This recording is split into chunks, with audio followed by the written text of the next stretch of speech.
Welcome to ഇമ്പൾ. So നമ്മൾ നോക്കാൻ പോകുന്ന ജനറൽ അനസ്തേഷ്യ അല്ലെങ്കിൽ അനസ്തെറ്റിക്സ് ആണ്. സോ എന്താണ് ജനറൽ അനസ്തെറ്റിക്സ്? രണ്ട് തരത്തിലാണ് അനസ്തെറ്റിക്സ് ഉള്ളത്. ജനറലും ഉണ്ട്, ലോക്കലും ഉണ്ട്. ജനറൽ എന്ന് വെച്ചാൽ ഒരാളുടെ ബോഡി ഫുള്ളായിട്ട് അനസ്തേഷ്യയ്ക്ക് വിധേയമാക്കുന്നതും ലോക്കൽ എന്ന് വെച്ചാൽ ഒരു ഭാഗം മാത്രം വിധേയമാക്കുന്നതിനാണ് നമ്മൾ ലോക്കൽ എന്നും പറയുന്നത്. സോ അനസ്തേഷ്യ സംബന്ധിച്ച് ഒരുപാട് കഥയുണ്ട് കേട്ടോ. പണ്ട് കാലങ്ങളിൽ അനസ്തേഷ്യ ഒന്നും ചെയ്യാൻ പറ്റില്ല. അപ്പോൾ ആ സമയത്ത് പച്ചക്കിട്ടിട്ടാണ് ചെയ്യുക കേട്ടോ. സ്റ്റിച്ചൊക്കെ ഇടുന്നതും എല്ലാം ചെയ്യുന്നത് നമ്മളെ ജീവനോടെയാണ്. വേറെ ഒരു ഉറക്കവും അല്ലെങ്കിൽ ഒരു മരവിപ്പോ ഒന്നുമില്ല. പിന്നെയാണ് നൈട്രസ് ഓക്സൈഡിൻ്റെ ഒക്കെ കണ്ടുപിടുത്തം വന്നു. പിന്നെ ഹാലോത്തൈൻ വന്നു. അങ്ങനെ ഒരുപാട് ഉപയോഗങ്ങൾ. പണ്ടൊക്കെ ആൽക്കഹോളൊക്കെ കുടിച്ചിട്ടാണ് ബോധമില്ലാതൊക്കെയാണ് വന്നുകൊണ്ടിരുന്നത്. സോ ബേസിക്കലി ഒരു ജനറൽ അനസ്തേഷ്യ കൊണ്ട് ഉദ്ദേശിക്കുന്നത് എന്താണ്? Loss of sensation. നമ്മുടെ എല്ലാ സെൻസേഷനും കുറയ്ക്കുക എന്നുള്ളതാണ്. ആൻഡ് അൺകോൺഷ്യസ് ആൻഡ് അംനീഷ്യ, ഉറക്കം പോലെ തന്നെ ഉറങ്ങി അൺകോൺഷ്യസ് ആയിട്ട് സർജറി നടത്താൻ വേണ്ടി സഹായിക്കുക എന്നുള്ളതാണ്. അതായത് ഈ ചെയ്യുന്ന പ്രൊസീജിയറുമായിട്ട് ഒരു ബന്ധം ഉണ്ടാവില്ല, ഒരു മെമ്മറി ഉണ്ടാവില്ല. And immobility and muscle relaxation ആണ്. ഈ പറയുന്ന പോലെ സർജറി ചെയ്യുമ്പോൾ ഇറങ്ങി ഓടുകയൊന്നും ചെയ്യാൻ പാടില്ല. അപ്പോൾ ഇമ്മൊബിലൈസ്ഡ് ആയിരിക്കണം, അല്ലെങ്കിൽ അവിടെ തന്നെ ഇരിക്കണം, അല്ലെങ്കിൽ അവിടെ തന്നെ കിടക്കണം. ആൻഡ് റിഫ്ലക്സ് സപ്രഷൻ, അവർക്കുണ്ടാകുന്ന റിഫ്ലക്ഷൻസുകളെല്ലാം കുറയണം. സൊമാറ്റിക്കും ഓട്ടോണോമിക് റിഫ്ലക്സുകളെല്ലാം കുറയണം. ഈ റെസ്പോൺസ് കാണിക്കുക, അല്ലെങ്കിൽ പ്രഷറിനോട് റെസ്പോൺസ് കാണിക്കുന്ന, വേദനയോടുള്ള റെസ്പോൺസ് കാണിക്കുക, അതെല്ലാം എന്തെങ്കിലും കുറവായിരിക്കണം എന്നുള്ളത് നിർബന്ധമാണ്. ഇനി സ്റ്റേജ് ഓഫ് അനസ്തേഷ്യ ഇമ്പോർട്ടൻ്റ് ആണ്. ഇതുവരെയായിട്ട് ഒരു എക്സാമിന് ചോദിച്ച് കണ്ടിട്ടില്ല, പക്ഷെ ഇമ്പോർട്ടൻ്റ് ആണ് കേട്ടോ. സോ ഫസ്റ്റ് സ്റ്റേജ് അനാൾജിയാണ്. ഇവിടെ നമുക്ക് വേദന കുറയ്ക്കുക എന്നുള്ളതാണ്, അല്ലെങ്കിൽ വേദന കുറയുന്ന ഒരു ഫേസ് ആണ് നമ്മളെ ഫസ്റ്റ്. ഇപ്പോൾ എക്സാമ്പിൾ ദാമുവിന് നമ്മൾ സർജറി ചെയ്യുവാണെങ്കിൽ ദാമുവിന് അത് മരുന്ന് കൊടുത്താൽ ഫസ്റ്റ് ഉണ്ടാവുന്ന സ്റ്റേജ് അനാൾജിയാണ്. Second stage delirium. ഇത് ഭയങ്കര പ്രശ്നമുള്ളതാണ്. ഇവിടെ കൺവെൻഷനൊക്കെ ഉണ്ടാവാനുള്ള ചാൻസ് ഉണ്ട്. ബ്രീത്തിങ്ങിൽ പ്രശ്നം വരും, അല്ലെങ്കിൽ പേഷ്യൻ്റ് റെസ്പോൺസ് കാണിക്കുന്ന സ്റ്റേജാണ്. അപ്പം എപ്പോഴും ഒരു അനസ്തേഷ്യോളജിനെ സംബന്ധിച്ച് ഈ ഡെലീറിയം എന്ന് പറയുന്നത് എപ്പോഴും ഒരു പേടി സ്വപ്നമാണ്. അപ്പം ഡയറക്റ്റ്ലി പെട്ടെന്ന് സ്കിപ്പ് ചെയ്താണ് തേർഡ് സ്റ്റേജിലേക്ക് വരിക. So third stage surgical anaesthesia ആണ്. ഇവിടെയാണ് മസിലൊക്കെ റിലാക്സ് ചെയ്ത് പേഷ്യൻ്റ് ഒരു എയർവേ ഒക്കെ പ്രോപ്പറായി പാറ്റേൺ ഒക്കെ വരുന്നത് normally stage 3യിലാണ്, surgical അനസ്തേഷ്യയിലാണ്. So furtherly ഈ സ്റ്റേജ് 3 തന്നെ 1, 2, 3, 4 എന്ന് പറഞ്ഞാൽ വീണ്ടും സബായിട്ട് ക്ലാസിഫൈ ചെയ്യുന്നുണ്ട്. നമുക്ക് അത്രയും ഒന്നും ആവശ്യമില്ല, ജസ്റ്റ് ആ ഒരു ഐഡിയ മനസ്സിലാക്കി വെക്കുക എന്നുള്ളത് മാത്രമേ വേണ്ടുള്ളൂ. ആൻഡ് സ്റ്റേജ് 4 മെഡുലറി ഡിപ്രഷൻ അല്ലെങ്കിൽ പാരാലൈസിസ് ആണ്. സോ ബേസിക്കലി പിന്നെ അത് കഴിഞ്ഞ് എന്ത് ചെയ്യും, നമുക്ക് പിന്നെ ആളെ തിരിച്ചൊന്നും കൊണ്ടുവരാൻ പറ്റില്ല. എല്ലാം ഡിപ്രഷനാണ്. കാർഡിയോവാസ്കുലർ ഡിപ്രഷൻ ഉണ്ടായിരിക്കുന്നു, ആൻഡ് നമുക്ക് റെസ്പിറേഷൻ ഉണ്ടാവില്ല, അങ്ങനെ അവസരം മരിച്ചു കൂട്ടോ. അതാണ് സ്റ്റേജ് ഓഫ് ജനറൽ അനസ്തേഷ്യ. അപ്പോൾ analgesia, delirium, surgical anaesthesia and medullary paralysis, ഇത്രയുമാണ് നമുക്കുള്ളത്. സോ ഒരു ഐഡിയൽ പ്രോപ്പർട്ടി ഓഫ് അനസ്തേഷ്യ അല്ലെങ്കിൽ അനസ്തെറ്റിക്കിനെ സംബന്ധിച്ചൊരു ഐഡിയൽ പ്രോപ്പർട്ടി എന്താണ്? പ്ലസന്റ് എക്സ്പീരിയൻസ് തരണം. പേഷ്യന് ഡിസ്കംഫർട്ട് ഉണ്ടാകാൻ പാടില്ല, നൗസിയ വോമിറ്റിംഗ് ഉണ്ടാകാൻ പാടില്ല. പെട്ടെന്ന് കയറി പിടിച്ച് പെട്ടെന്ന് തന്നെ റിക്കവർ ആവണം. നമ്മൾ സ്റ്റോപ്പ് ചെയ്ത് അപ്പം തന്നെ റിക്കവർ ആവണം അല്ലേ? അല്ലാണ്ട് അനസ്തേഷ്യ കൊടുത്തിട്ട് 2 ദിവസം കഴിഞ്ഞ് റിക്കവർ ആയാൽ മതിയോ? അല്ലല്ലേ. പിന്നെ ആഫ്റ്റർ എഫക്റ്റ് ഉണ്ടാവരുത്. ഉപയോഗിച്ച് കഴിഞ്ഞാൽ അവസാനത്തെ ശേഷം എഫക്റ്റുകളോ കാര്യങ്ങളോ ഒന്നും ഉണ്ടാകരുത്. പിന്നെ ഐഡിയൽ പ്രോപ്പർട്ടി, ഒരു അനസ്തേഷ്യ എങ്ങനെ ആയിരിക്കണം? അനാൾജിയ, പ്രോപ്പറായിട്ടുള്ള വേദന കുറയ്ക്കാൻ പറ്റണം, ഇമ്മൊബിലിറ്റി ഉണ്ടാവണം, മസിൽ റിലാക്സേഷൻ ഉണ്ടാവണം. ഇത്രയും കാര്യങ്ങൾ ഉണ്ടെങ്കിൽ മാത്രമേ നമുക്ക് എന്ത് ചെയ്യാൻ പറ്റൂ, സർജറി ചെയ്യാൻ പറ്റൂ. അപ്പം ഇത്രയും അത്യാവശ്യമാണ്. സോ ഇത് ഐഡിയൽ പ്രോപ്പർട്ടി ഓഫ് അനസ്തെറ്റിക്സ് ആണ്. പെട്ടെന്ന് അഡ്മിനിസ്റ്റർ ചെയ്യാൻ പറ്റണം, വേഴ്സറ്റൈൽ ആയിരിക്കണം, എല്ലാ പ്രൊസീജിയറും നമുക്ക് ഉപയോഗിക്കാൻ പറ്റണം. സേഫ്റ്റി മാർജിൻ, അല്ലെങ്കിൽ നമ്മൾ ഉപയോഗിക്കുമ്പോൾ നല്ലതായിരിക്കണം, വേറെ പ്രശ്നങ്ങളോ കാര്യങ്ങളോ ഉണ്ടാവാൻ പാടില്ല. ഓർഗൻ സേഫ്റ്റി, ചില സമയങ്ങളിലൊക്കെ ഓർഗൻ ഫെയിലിയർ ഉണ്ടാവാറില്ലേ സർജറിയിലൊക്കെ, അതുപോലുള്ള ഫെയിലിയർ ഒന്നും ഉണ്ടാവാൻ പാടില്ല എന്നുള്ളതാണ്. സോ ക്ലാസിഫിക്കേഷൻ പറയുവാണെങ്കിൽ ഇൻഹലേഷൻ അനസ്തേഷ്യ ഉണ്ട്.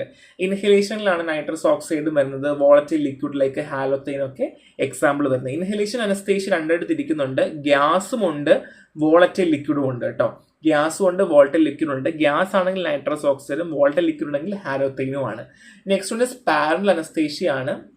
സോ ഡൈസപ്പാം, ലൊറാസപ്പാം ഒക്കെയാണ്. ബെൻസോഡൈസപ്പീൻസ് ആണ് example. And next one is opioid analgesics ആണ്. സോ റെമി ഫെൻഡയിലൊക്കെയാണ് മിക്കവാറും ഒക്കെ വരും ഒപ്പിയോഡ് അനാൾജസിക്സ്. നമ്മൾ ഒപ്പിയോഡ് അനാൾജസിക്സ് ഓൾറെഡി പഠിച്ചിട്ടുണ്ട്.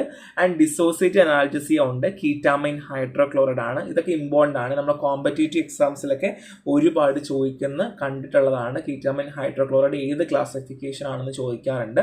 സോ ഞാൻ ക്ലാസിഫിക്കേഷൻ കൊടുത്തിട്ടുണ്ട്, പഠിക്കുക. ഇൻഹലേഷനും ഉണ്ട്, IV യും ഉണ്ട്.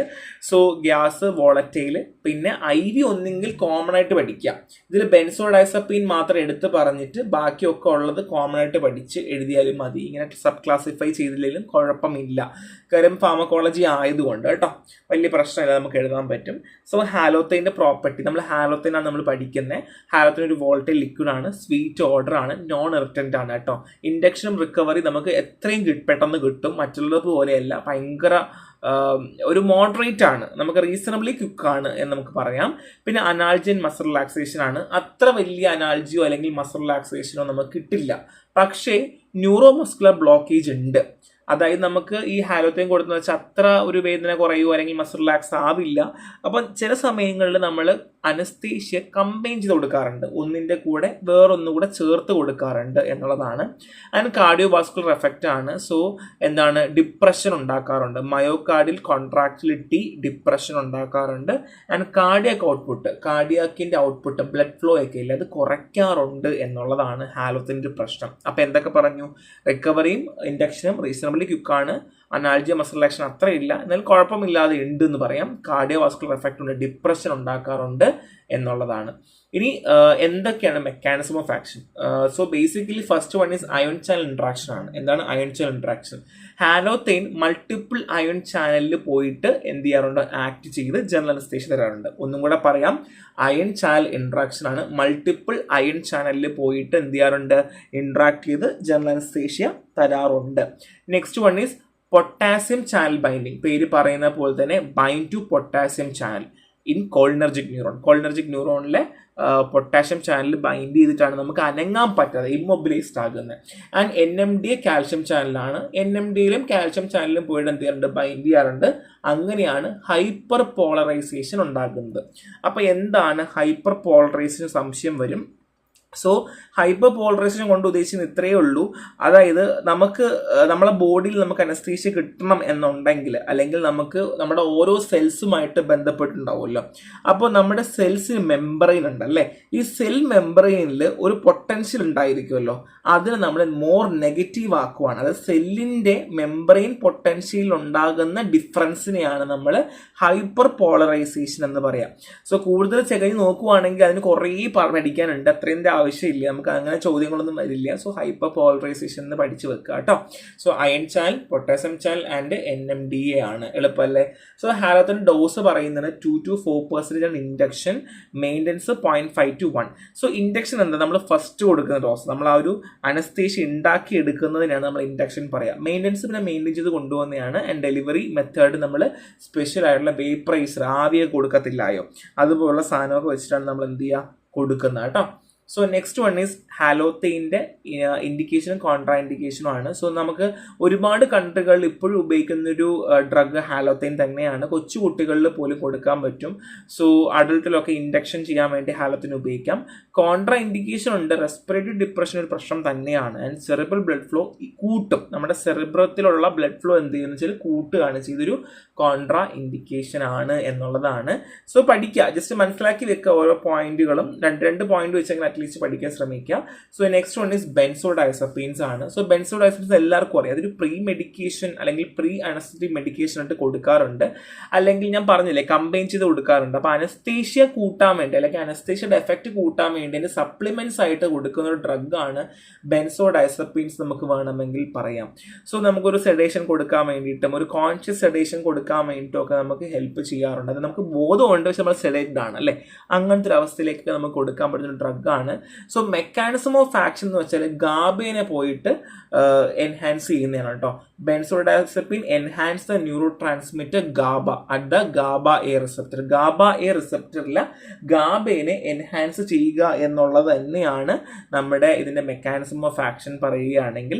എഫക്റ്റ് പറയുകയാണെങ്കിൽ ഹിപ്നോട്ടിക് ആണ്, ആങ്സൈറ്റിക് ആണ്, ആന്റി കൺവൾസന്റ് ആണ്. ദാറ്റ് മീൻസ് ബെൻസോഡൈസപ്പീൻസിന് മോർ ദാൻ ഒരു അനസ്തേഷ്യ എന്നതിനേക്കാൾ കൂടുതലായിട്ട് വേറെയും യൂസ് ഉണ്ട് എന്നുള്ളതാണ്. അപ്പോൾ അത് മനസ്സിലാക്കുക കേട്ടോ.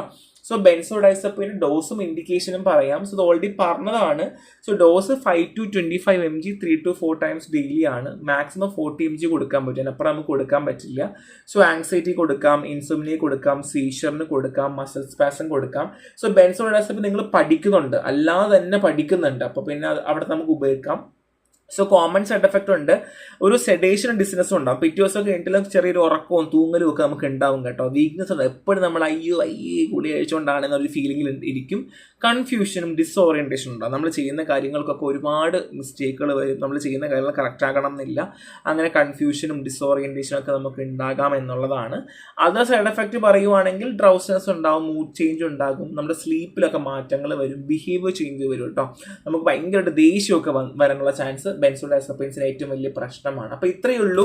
സോ എനിക്കിവിടെ പറയാനുള്ളത് ക്ലാസിഫിക്കേഷൻ പഠിക്കുക, ഇറ്റ്സ് വെരി ഇമ്പോർട്ടൻറ്റ്. ആൻഡ് ഹാലോത്തൈനും ബെൻസോഡൈസപ്പിനോട് പഠിച്ചിട്ടുള്ളത്, 2 ഡ്രഗാണ് പഠിച്ചിട്ടുള്ളത്. അപ്പോൾ നിങ്ങൾ മിക്കവാറും എക്സാമിനൊക്കെ 2 ഡ്രഗ് ചോദിക്കുള്ളൂ. പിന്നെ നമ്മൾ CNSൽ ജനറൽ ആയിട്ട് എല്ലാ ഡ്രഗുകളും പഠിക്കുന്നത് കൊണ്ട് നിങ്ങൾക്ക് എളുപ്പമാണ്. ഒപ്പിയോഡ് അനാലിസിസ് നമ്മൾ ഓൾറെഡി പഠിക്കുന്നതുകൊണ്ട് അവിടെ നിങ്ങൾക്ക് എഴുതാൻ എളുപ്പമാണ്. സോ അങ്ങനെ തന്നെ പഠിച്ചു പോവാം. സോ റെഫറൻസ് നോട്ട് കൂടെ ഒന്ന് വായിക്കാൻ ശ്രമിക്കാം. സോ നെക്സ്റ്റ് കാണാം. Thank you.